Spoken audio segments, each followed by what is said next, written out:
Good morning students.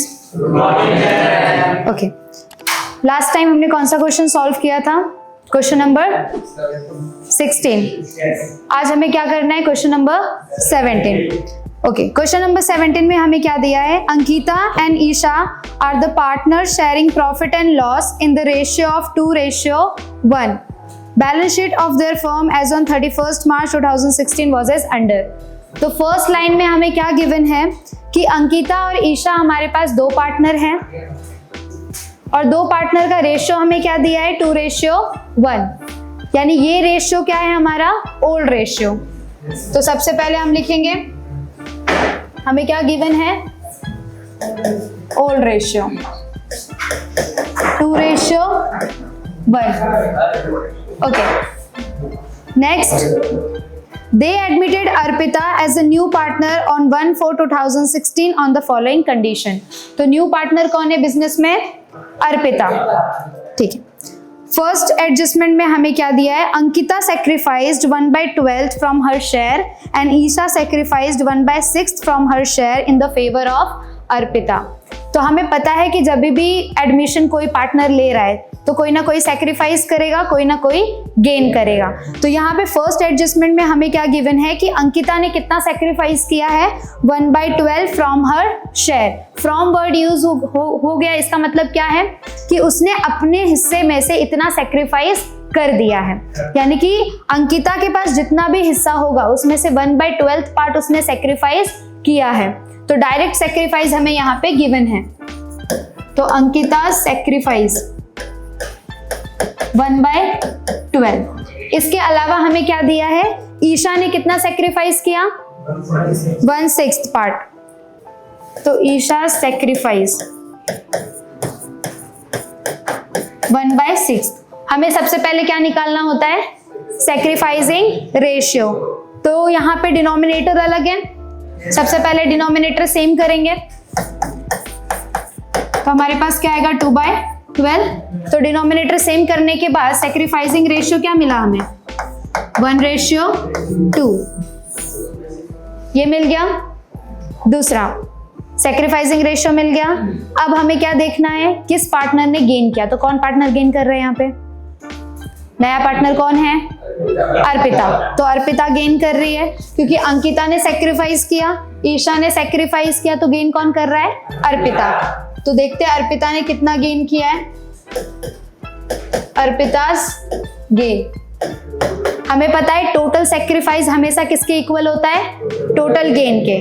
तो अंकिता ने sacrifice किया 1/12, ईशा ने सेक्रीफाइस किया 2/12, तो अर्पिता को कितना मिलेगा? 3/12। इसी को अगर शॉर्ट करेंगे तो 1/4। इतना क्या हो रहा है? अर्पिता को गेन हो रहा है। उसके बाद second adjustment, Arpita is to bring proportionate capital. Second adjustment में क्या दिया है कि अर्पिता जो है वो अपने हिस्से के अकॉर्डिंग कैपिटल लेके आएगी।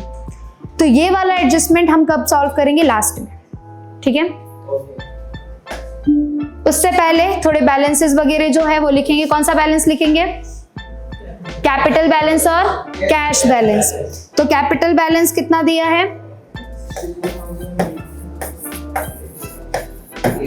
अंकिता का कैपिटल बैलेंस 64,000 और ईशा का 32,000।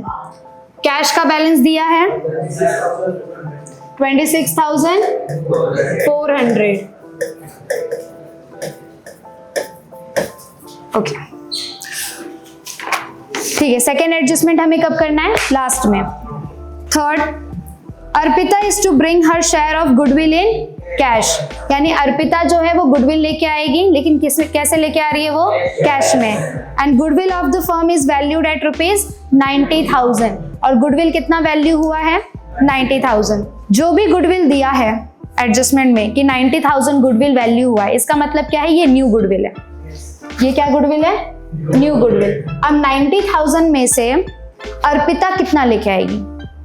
गुडविल कौन लाता है? जो पार्टनर गेन करता है। किसको मिलता है? जो पार्टनर सेक्रीफाइस करता है। तो गेन हमारे अर्पिता ने की है और अंकिता और ईशा ने क्या किया है? सेक्रीफाइस। तो अर्पिता को लाना होगा गुडविल और इन दोनों को देना होगा। तो 90,000 में से अर्पिता कितना गुडविल लेके आएगी? जितना उसने गेन किया है। उसने कितना गेन किया है? 1/4। तो इसका 1/4 निकाल लेते हैं। 22,500। तो इतना गुडविल क्या करेगी अर्पिता? लेके आएगी। और हमें क्या बोला है कि गुडविल कैसे लेके आई है? कैश में। तो कैश में यानी इसे हम क्या बोलेंगे? Premium for goodwill. अब ये किसको मिलेगा? जिसने सेक्रीफाइस किया। सेक्रीफाइस किसने किया? अंकिता ने और ईशा ने। तो अंकिता को कितना मिलेगा? 1:2 सेक्रीफाइसिंग रेशियो में बांट दो। 7,500। और ईशा को कितना मिलेगा? 15,000। ठीक है, अब इसके एंट्री करते हैं। तो गुडविल आ रहा है, अर्पिता गुडविल लेके आ रही है, कैश में लेके आ रही है, यानी बिजनेस के पास कैश आ रहा है। तो पहला एंट्री कैश में जाएगा। तो यहाँ पे हम क्या लिखेंगे? 2 प्रीमियम फॉर गुडविल। कितना आया था? 22,500। और ये किसको मिलेगा? अंकिता और ईशा को। तो उसको मिलेगा यानी कि credit side by premium for goodwill. 7,500, 15,000 हो गया third adjustment. Next, fix asset are to be depreciated by 10%। यानी हमारे जो फिक्स एसेट है 10% से उसकी वैल्यू क्या हो रही है? डेप्रिशिएट, यानी कि कम हो रही है। तो एसेट्स कहाँ पे लिखते हैं हम? बैलेंस शीट में। तो फिक्स एसेट हमें क्या क्या दिया है? Machine and furniture. तो हमने यहाँ पे लिखा मशीन। मशीन कितने का है? 64,000। अब 10% वैल्यू डेप्रिशिएट हो रही है तो कितना डेप्रिशिएट होगा? 64,000 का 10% 6,400। दूसरा कौन सा फिक्स एसेट है? फर्नीचर। उसकी वैल्यू कितनी है? 40,000। Okay, depreciation 4,000। तो एक तो एसेट में से माइनस हो गया क्योंकि उसकी वैल्यू क्या हो गई? कम हो गई। दूसरा एसेट कम हो गया तो किधर जाएगा? Debit side of devaluation account. तो यहाँ पे हम लिखेंगे 2 डेप्रिसिएशन ऑन मशीन, फिर 2 depreciation on furniture 4,000। Next adjustment, all debtors are good. यानी सारे डेटर्स हमारे अच्छे हैं। अच्छे का होना का मतलब क्या है? कि सारे डेटर्स सॉल्वेंट है, यानी सभी पैसा हमें दे देंगे, तो कोई भी बैड डेट्स नहीं होने वाला। तो डेटर्स हमें कितना दिया है टोटल? 40,000। तो डेटर हमारे लिए एसेट्स होते हैं, तो एसेट्स में हम डायरेक्ट लिख देंगे डेटर 40,000। ये हो गया। सारे डेटर्स अच्छे हैं यानी कि 40,000 पूरा मिल जाएगा। तो हमने क्या बना के रखा था? BDR 3,200। तो उसकी तो जरूरत ही नहीं पड़ी। तो वो BDR क्या हो जाएगा हमारे लिए? इनकम हो जाएगा, क्योंकि वो उसकी जरूरत नहीं पड़ी। सारे डेटर्स अच्छे, सब पैसा दे देंगे, तो रिजर्व्स हमारे लिए क्या बन गया? इनकम। तो यानी कि क्रेडिट साइड आएगा। तो बाय बैड डेट रिजर्व 3,200। उसके बाद last adjustment, insurance premium of 2,400 out of 12,000 is to be carried forward to next year. यानी हमने 12,000 का इंश्योरेंस प्रीमियम पे किया, लेकिन उसमें से 2,400 जो इंश्योरेंस प्रीमियम है वो नेक्स्ट ईयर का है। नेक्स्ट ईयर यानी कि एडवांस में हमने भर दिया नेक्स्ट ईयर का। हम इनकम एक्सपेंडिचर कैसे लिखते हैं? सिर्फ 1 साल का लिखते हैं।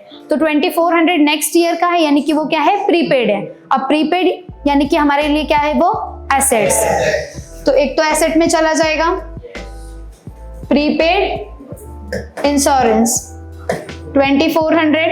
एसेट इंक्रीज हुआ यानी किधर आएगा? डेबिट और क्रेडिट? क्रेडिट। तो बाय प्रीपेड इंश्योरेंस 2,400। सारे एडजस्टमेंट हो गए, एक बाकी है सेकेंड एडजस्टमेंट, लेकिन वो कब करना है? लास्ट में। तो एसेट्स और लाइबिलिटीज में जो बच गए उसको हम लिख लेते हैं।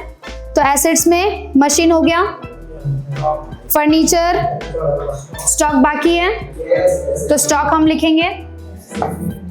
कितना स्टॉक है? 13,600। उसके बाद डेटर हो गया, कैश बैंक भी हो गया, कैपिटल लाइबिलिटी साइड देखो कैपिटल हो गया है, जनरल रिजर्व बाकी है। यूज हुआ कहीं पे भी कोई भी एडजस्टमेंट में नहीं, यानी वो जनरल रिजर्व किसको मिलेगा, ओल्ड पार्टनर्स को ओल्ड रेशियो में। तो बांट देते हैं बाय जनरल रिजर्व, क्या था ओल्ड रेशियो, क्या था 2:1, 2:1 में बांट दो 16,800, 11,200, 5,600। ओके, उसके बाद क्रेडिटर्स एंड बिल्स पेएबल, तो ये दोनों ही हमारे लिए क्या होते हैं, लाइबिलिटी। तो लाइबिलिटी साइड लिख देंगे creditors bills payable, amount 60,000 and 8,000। अब आते हैं सेकेंड एडजस्टमेंट पे। Arpita is to bring proportionate capital, यानी अर्पिता अपने हिस्से के अकॉर्डिंग कैपिटल लेके आएगी।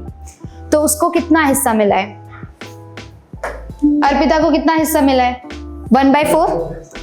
तो 1/4 के अकॉर्डिंग वो क्या लेके आएगी, कैपिटल लेके आएगी।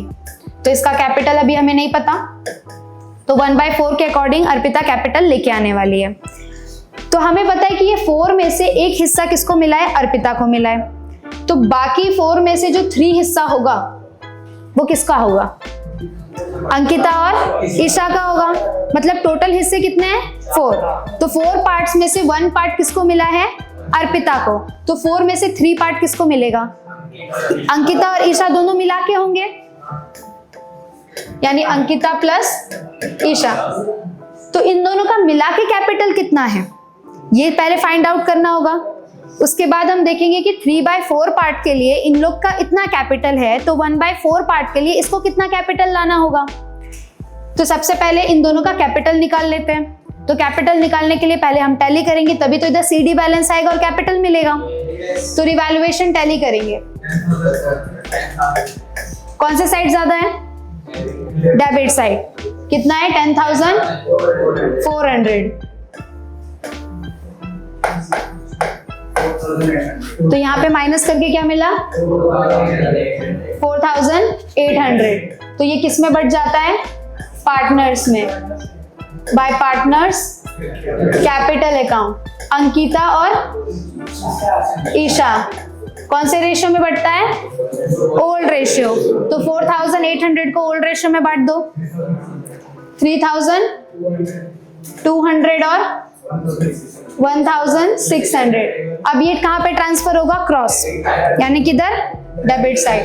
तो यहां पे लिखेंगे टू रिवैल्यूएशन अकाउंट। क्या है 3,200 एंड 1,600। अब अंकिता और ईशा का यहाँ पे टैली करेंगे तो हमें पता चल जाएगा इन दोनों का कैपिटल कितना है। तो अंकिता का यहाँ पे कितना आया टोटल 82,700। माइनस कर दो 3,200 से, तो कितना डिफरेंस आएगा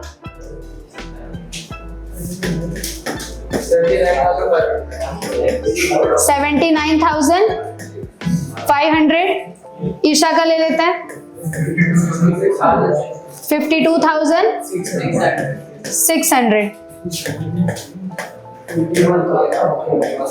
यहां से माइनस करेंगे तो 51,000। तो इन दोनों का कैपिटल हमें मिल गया, ठीक।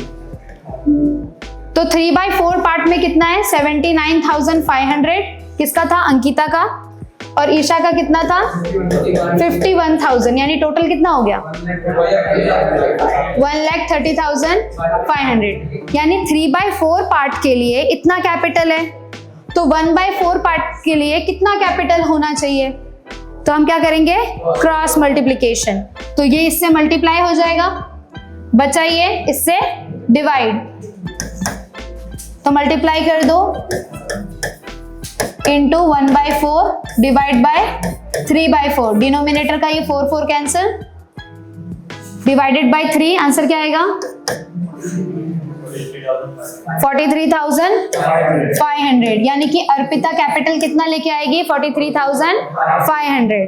अब कैपिटल लाने की एंट्री क्या होती है?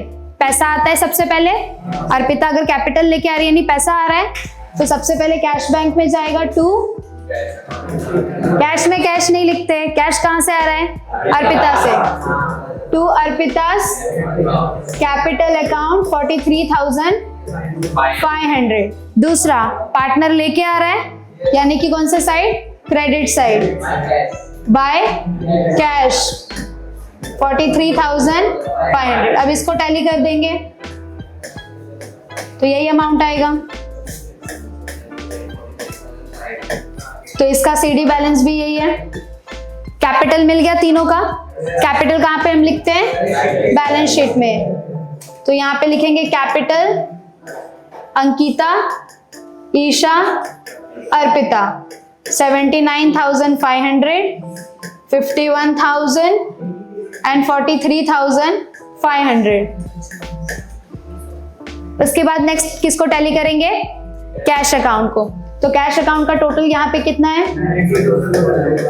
92,400। तो यहाँ पे आएगा बाय बैलेंस कैरिड डाउन 92,400। और कैश क्या होता है? एसेट्स। तो एसेट्स में लिख दो कैश 92,400। उसके बाद लास्ट बैलेंस शीट को टैली करो। कैपिटल का तीनों अमाउंट प्लस करेंगे तो 1,74,000। यहाँ पे मशीन का डेप्रिशिएट करके अमाउंट क्या आएगा? 57,600। फर्नीचर का 36,000।